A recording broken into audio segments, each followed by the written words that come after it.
Listen, first of all, the fights were great. There's a couple fights that you missed the Johnny Hendricks I did watch it.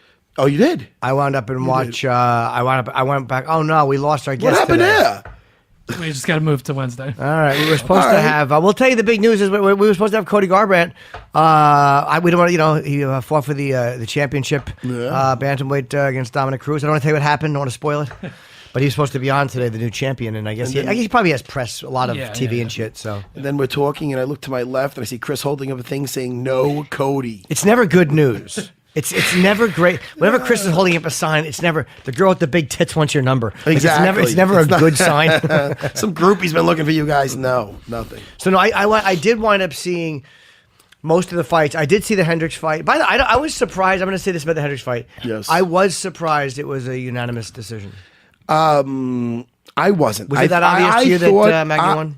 Well, I thought that for sure the just decision would be Magny winning that fight. And I really do like Johnny and him being on here. You get to almost like you like him even more because you see he's more of just a genuine dude, and it sounds like it's very upsetting when you see a guy like just goes from like you look at him fighting Robbie Lawler and you look at him and even what he did to John Fitch back in the day and these other guys where he's got that power and you're like he's looking like almost like a Tyson, man. That guy hits you. It's like whoa. You're not seeing that standing up. You're not seeing it at all. You're not seeing that ferocious powerhouse coming at you.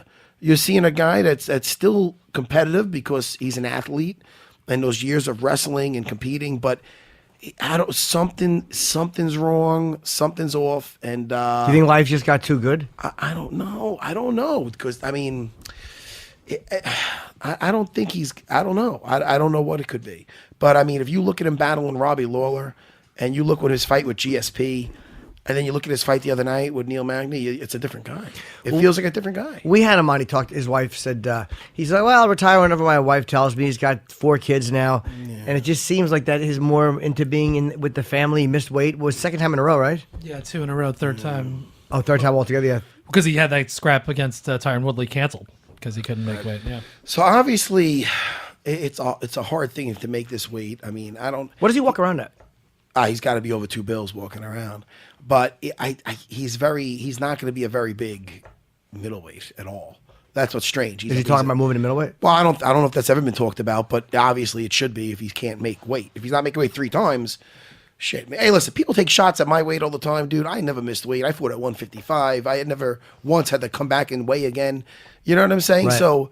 Is it about discipline or is it just he just cannot? I mean, what is it? The guy can't make the weight. He was talking, I think, earlier about his. I don't want to say if he was the right guy that was doing the nutrition or whatever, but I think that was it, wasn't it? Yeah. So I mean, he was very confident with that he had a good nutritionist.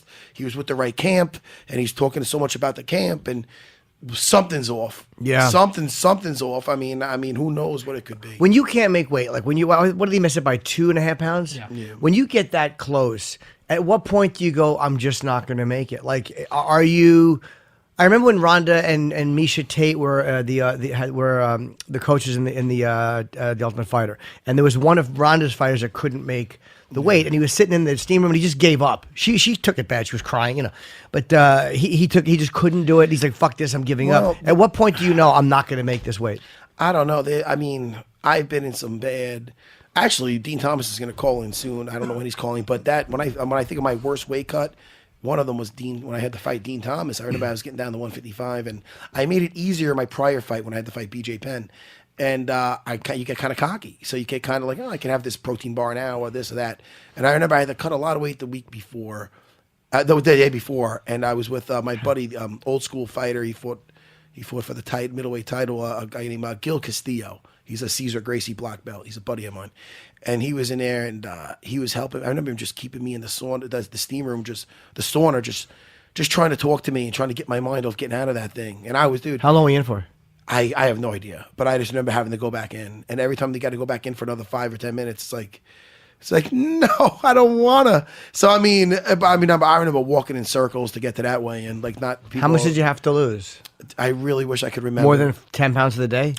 No, I remember being, I'm like, oh man, I was like 10 pounds out like a day before or something. I remember it being like, we used to do medicals the week of or something. So I'm like, oh wow, I'm pretty low. and thinking I could just squeeze this other shit out. But I don't know, man. So much has to do with how much sodium you're taking in, and it holds on to water. And all I know is I remember it how bad that weight cut was. So that's another thing. I mean, I don't know what's going on with that, but all I know is like when he fought. And first of all, Magny deserves some credit. The guy was fucking awesome. I liked his the way he was using his range, and I like he closed every round strong too. Active guard though, man. You see that active guard? I mean. That's the problem with some of these guys with the wrestling background where they could get the fight to the floor, and when they're young and they're explosive and they're, they used to rolling with guys, and guys are going for stuff and they're able to pull out of it and then just come down and drill them. That's great, but one of the first things that goes that in your career is your athleticism. And if you're not conditioned into bettering your position when you're between a guy's legs and when you're in that guard fight, in other words, just getting the half guard and passing that knee line, getting above that knee, you're taking away more than 70% of his attack. You know what I mean? So then there's, you have to watch out for kimuras and reversals and stuff like that.